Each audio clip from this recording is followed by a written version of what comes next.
Selamat datang and welcome to the Postpartum Wellness Show. I'm Dr. Kristal Lau, your host and postpartum wellness consultant. In this show, I share insights and knowledge around approaching your postpartum journey through culture, traditions, and modern postpartum care using my combined experiences as a physician with scientific and public health background, an author, a foreign born U.S. military spouse, and a mom of two. Join me in this exploration of motherhood, wellness, and heritage where you will learn how to thrive in your postpartum journey and beyond. A quick disclaimer before we start today's episode. The content of Dr. Kristal Lau's Postpartum Wellness Show does not replace medical advice from your health providers. Listening to this show does not establish a patient-doctor or client-provider relationship between you and Dr. Kristal Lau. Please see your health provider for any medical concerns or contact your local emergency line for any urgent matters. Hey everyone, welcome back to the Postpartum Wellness Show. And today is the last episode of this mini series on the confinement practice, part 5 of 5. And today will be short and sweet because I just want to talk to you about the celebrations that you can do after you finish your 30-day confinement and how we can take some of these more traditional celebrations and make it more modern. There are two main celebrations that the Chinese people celebrate after mom has finished her confinement, and it is the full moon celebration and baby's 100th day. Now, both of these have been celebrated for a very long time, but in today's time and age, there is a lot more emphasis on baby's 100th day to a point where in East Asia, you have event planners who have the 100th day packages. It's kind of similar to how big baby showers are in the United States. But the 100th day is huge for a lot of East Asian families. Hotel ballrooms can get booked out. It's a full on, very glam party for some families and their babies. And I mean, it's good fun, really. So we'll start off with the full moon celebration. And I'm looking down because I'm going to read from my book so you guys get the good stuff. Now, the full moon is traditionally considered the full 30 days after birth, and it is the first birthday of a newborn or the baby's full moon. Full moon because it follows the full lunar cycle from the new moon to the full moon or waning to waxing, and it takes about 30 days.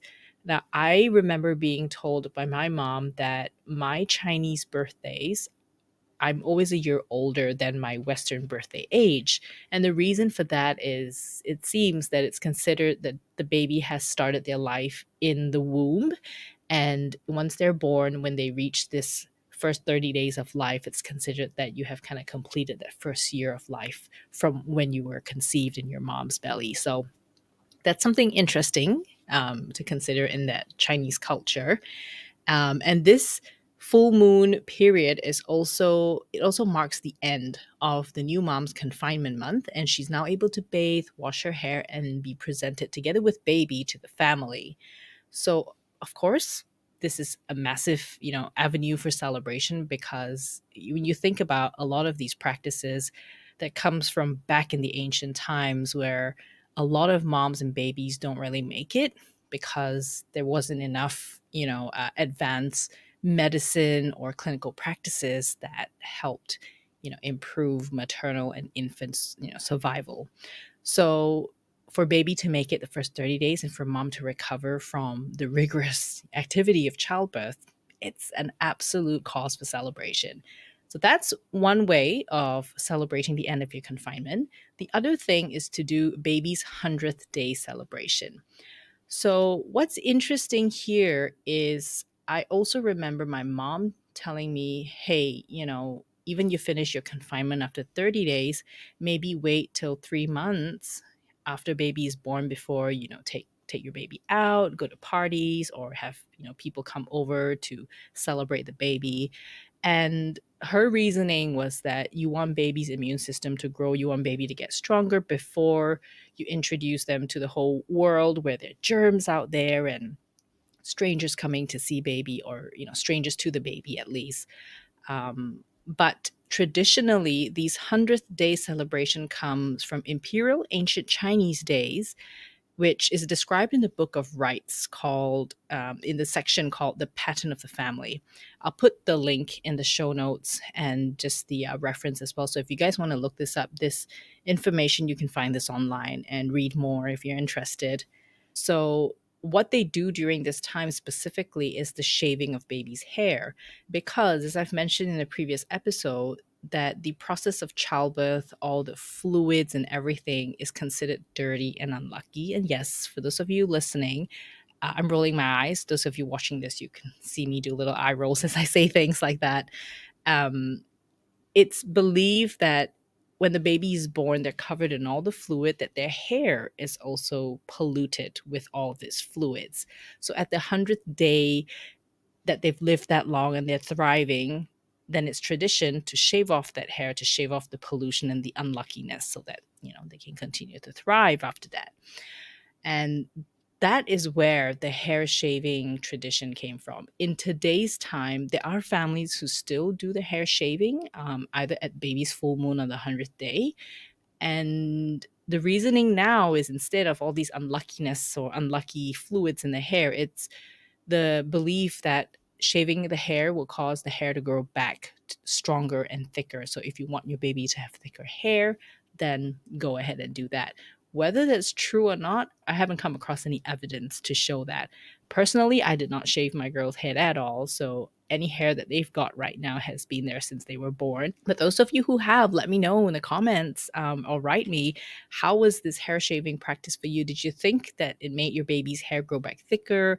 Or were you able to compare that with other members of your family or friends? Was one baby's hair thinner than the other? I would love to know and hear from you.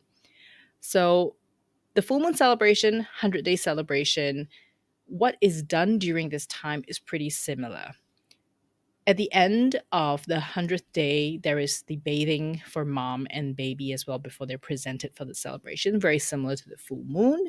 The other thing is the adornment and wearing of a lot of red clothes, a lot of gold jewelry, because red in Chinese culture means auspicious, it means luck, it means a lot of good things.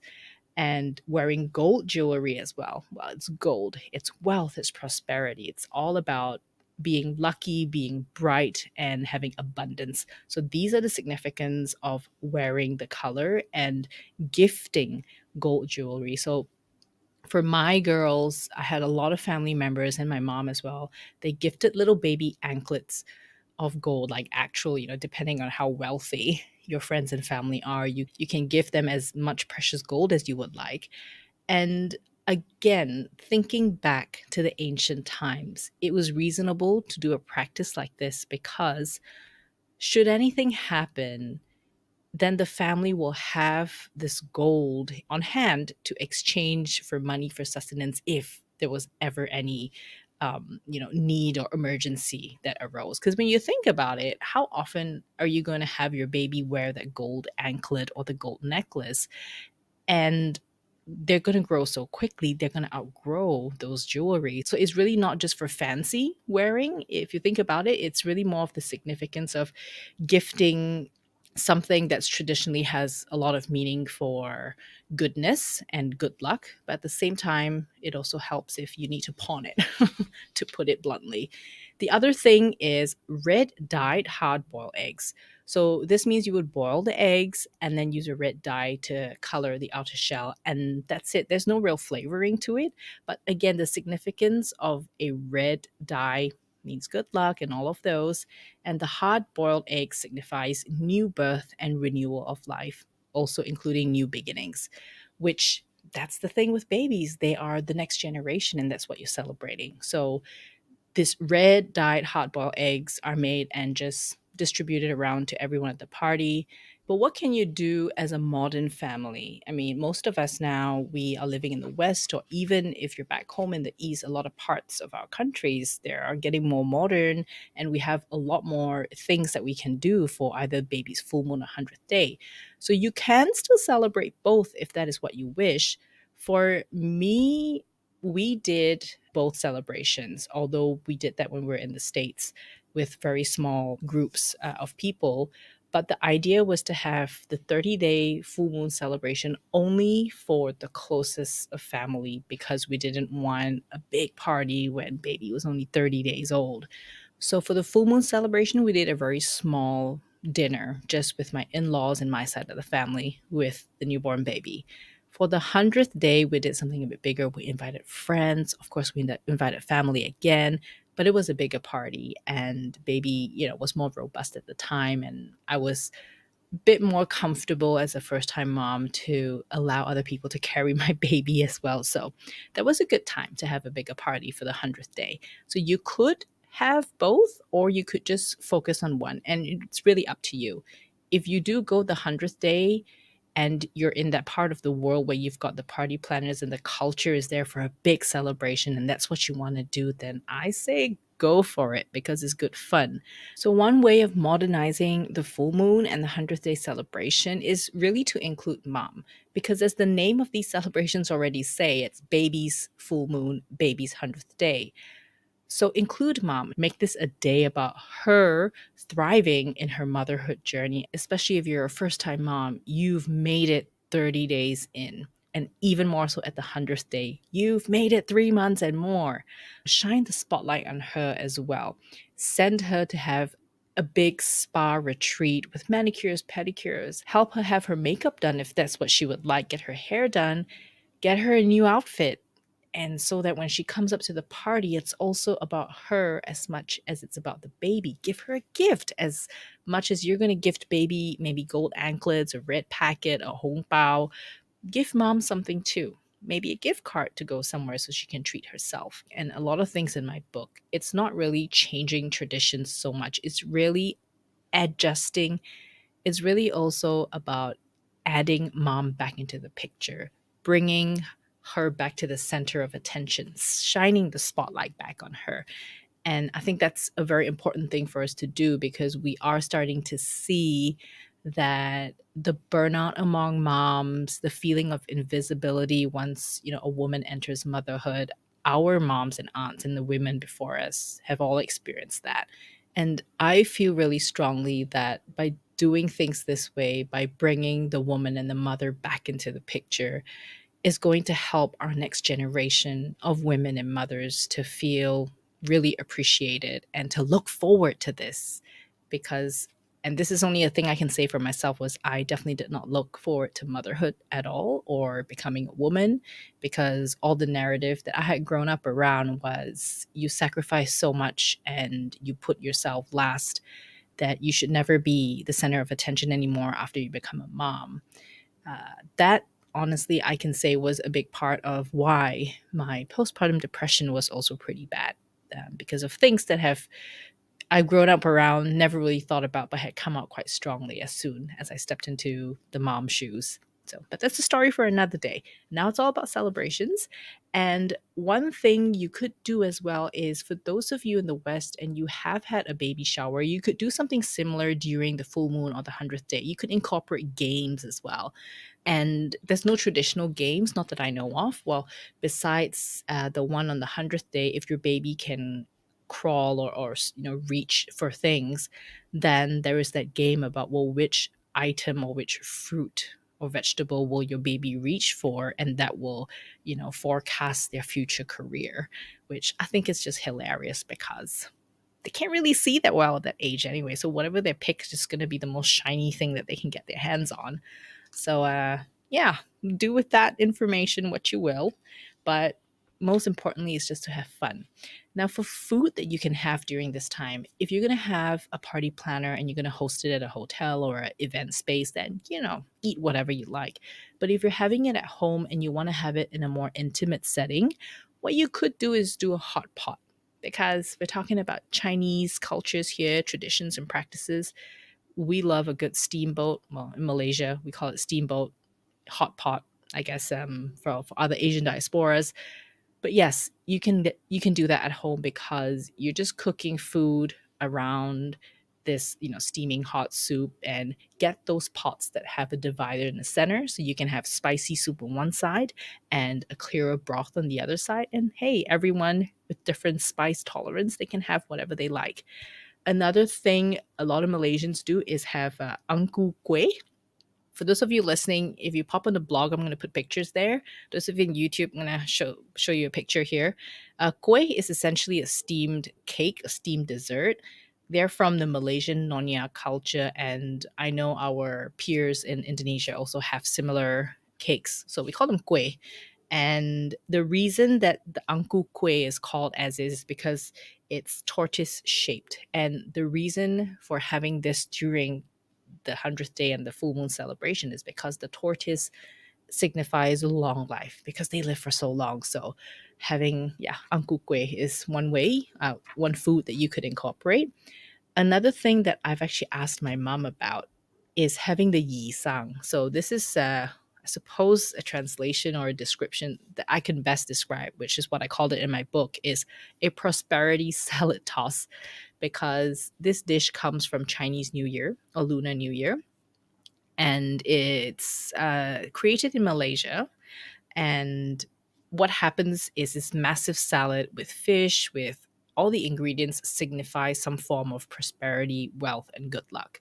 And what's fun about it, just like the hot pot and the steamboat, is you mix the salad together with a big group of people and you shout. You just shout and have a good time. You shout well wishes for, for whatever you're tossing to at the time.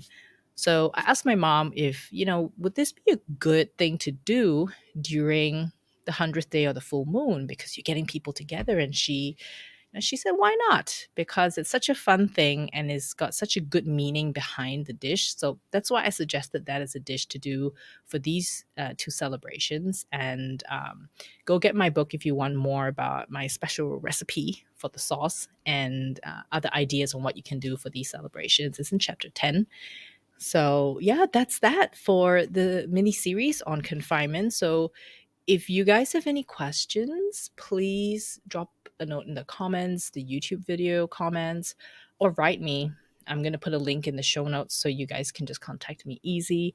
I hope you enjoyed the series so far. Let me know what you think. I would absolutely love some feedback so I can make things better or expand the series into something based on what you guys want to hear. So yeah, if you want to go back, there are 5 parts to this. I'm going to link it all in the description so you can easily find things. And I will see you in the next episode. And that's it for today's episode. Thank you and terima kasih for tuning in. Please leave a review on your favorite podcast platforms, or if you're watching this on YouTube, please leave a comment below the video. I appreciate you in helping me improve this show, and I will see you in the next episode.